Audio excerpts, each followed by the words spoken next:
नमस्कार मंडळी सर्वांना, श्री स्वामी समर्थ. आजच्या व्हिडिओत आपण जाणून घेतोय असा एक पवित्र दिवस, तो म्हणजे वसंत पंचमी. 23 जानेवारी 2026ला आणि वार शुक्रवार या दिवशी वसंत पंचमी आलेली आहे. हा दिवस विद्यार्थ्यांसाठी, कलाकारांसाठी आणि बघा प्रत्येक ज्ञानप्रेमी व्यक्तीसाठी खूपच खास आहे. तो म्हणजे बघा वसंत पंचमी. तर आजच्या व्हिडिओमध्ये आपण जाणून घेतोय वसंत पंचमीचे महत्त्व काय, तसेच वसंत पंचमीच्या दिवशी पूजा करण्याची अचूक विधी. त्याचबरोबर यंदा 2026चा शुभ मुहूर्त काय, अभ्यासात यश मिळण्यासाठी खास आपण काही विद्यार्थ्यांसाठी उपायसुद्धा पाहणार आहोत. आणि शेवटी असा एक मंत्र जो बुद्धी, स्मरणशक्ती आणि एकाग्रता वाढवतो. तर व्हिडिओ शेवटपर्यंत नक्की पहा, म्हणजे तुम्हाला तुमच्या संपूर्ण प्रश्नांची उत्तरं मिळून जातील. तर मंडळी, वसंत पंचमीचे धार्मिक महत्त्व असं आहे. तर बघा, आपल्या हिंदू धर्मानुसार माघ महिन्याच्या शुक्ल पक्षातील पंचमी तिथीला माता सरस्वती प्रकट झाल्या असं शास्त्रामध्ये सांगितलं गेलं आहे. माता सरस्वती म्हणजे ज्ञान, बुद्धी, विवेक, कला, संगीत, साहित्य यांची देवी आहे. भगवान श्रीकृष्ण गीतेमध्ये म्हणतात, बघा ऋतूमध्ये मी वसंत आहे.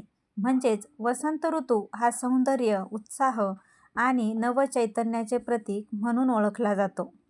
आता म्हणूनच हा दिवस ज्ञानाचा उत्सव म्हणून साजरा केला जातो. यंदा पंचांगानुसार वसंत पंचमी ही 23 जानेवारी 2026ला वार शुक्रवार या दिवशी आलेली आहे. आता पंचमी तिथी सुरू ही 23 जानेवारी 2026ला पहाटे 2:28 सुरू होते आणि पंचमी तिथी ही समाप्ती 24 जानेवारी 2026ला 1:46 संपते. म्हणजेच काय, तर उदय तिथीनुसार 23 जानेवारी 2026ला साजरा केला जाईल. आता सरस्वती पूजनाचा शुभ मुहूर्त सकाळी 7:15 ते दुपारी 12:50 असणार आहे. म्हणजेच एकूण 5 तास 36 मिनिटं आपल्याला शुभ मुहूर्त असणार आहे. आता वसंत पंचमीला सरस्वती मातेची पूजा कशी करावी ते अगदी आपण थोडक्यात पाहूयात. बघा, या दिवशी सकाळी लवकर उठून स्नान करून आपल्याला स्वच्छ पिवळ्या रंगाचे किंवा पांढऱ्या रंगाचे कपडे आपल्याला या दिवशी परिधान करणं शुभ मानलं गेलं आहे. आता या दिवशी घरात आपली नित्य जी काही आहे ती देवपूजा करून त्यानंतर आपल्याला माता सरस्वतीची मूर्ती किंवा फोटोची स्थापना करायची आहे. आता आपण कुठलीही पूजा जेव्हा सुरू करतोय, सगळ्यात पहिले तर आपल्याला एक दिवा प्रज्वलित करून घ्यायचा आहे. आता इथे तुम्ही शुद्ध गाईच्या तुपाचा दिवा लावला तर अतिशय उत्तम. जर तूप नसेल तर तेलाचा दिवा लावला तरीसुद्धा चालेल. त्यानंतर बघा, आपल्याला माता सरस्वतीचा फोटो किंवा मूर्ती असेल तर तो आपल्याला पूजेसाठी घ्यायचा आहे. जर नसेल तर काय करायचं, आपल्याला सरस्वती यंत्राची पूजा करायची आहे. तर स्क्रीनवर देते त्याप्रमाणे आपल्याला एखाद्या कोऱ्या पेजवर तुम्ही श्रीयंत्र काढा आणि त्याची पूजा करा. आता ते पूजेमध्ये ठेवण्याआधी आपल्याला सगळ्यात पहिले आपल्याला गणपती बाप्पांचं आवाहन करून त्यांची पूजन करायचं असतं. म्हणजे आपण कुठलीही पूजा सुरू करताना आधी गणपती बाप्पांचा मान असतो. तर त्यामुळे आपल्याला जरी आपण फोटोची, मूर्तीची तिथे स्थापना केली तर सगळ्यात आधी आपल्याला गणपती बाप्पांचं पूजन करायचं. आता यामध्ये सुद्धा तुम्ही अगदी गणपती बाप्पांची मूर्ती पूजेमध्ये ठेवू शकता. जर तुम्हाला मूर्ती ठेवायची नाही किंवा तुमच्याकडे मूर्ती नाही तर तुम्ही अशा वेळेस सुपारी, गणपती बाप्पांचं प्रतीक म्हणून सुपारीची सुद्धा पूजा करू शकता.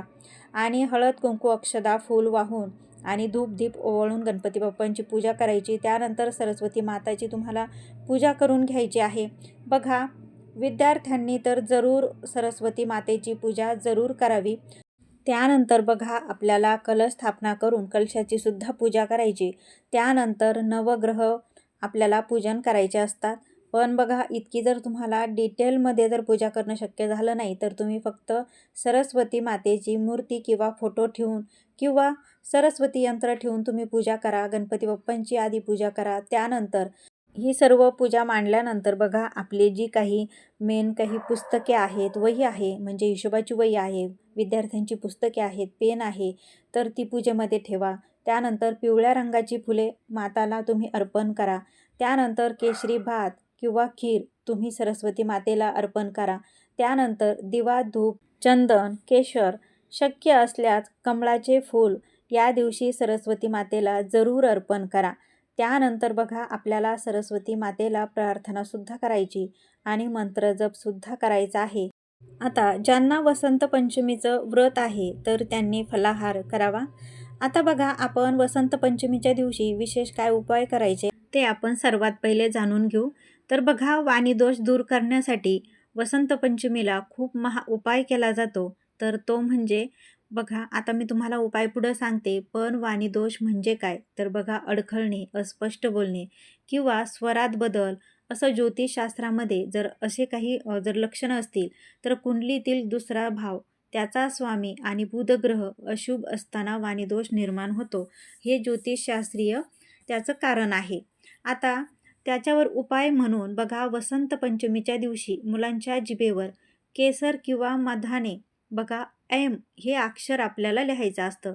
आता एम का लिहायचं तर बघा सरस्वती मातेचा एम हा बीज मंत्र आहे आणि तो जर मुलांच्या आपण जिभेवर लिहिला तर साक्षात माता सरस्वतीचा कृपा आशीर्वाद आपल्या मुलांना मिळत असतो. तर त्यामुळे न चुकता बघा वसंत पंचमीला प्रत्येक आईने आपल्या मुलासाठी हा उपाय जरूर करायचा आहे.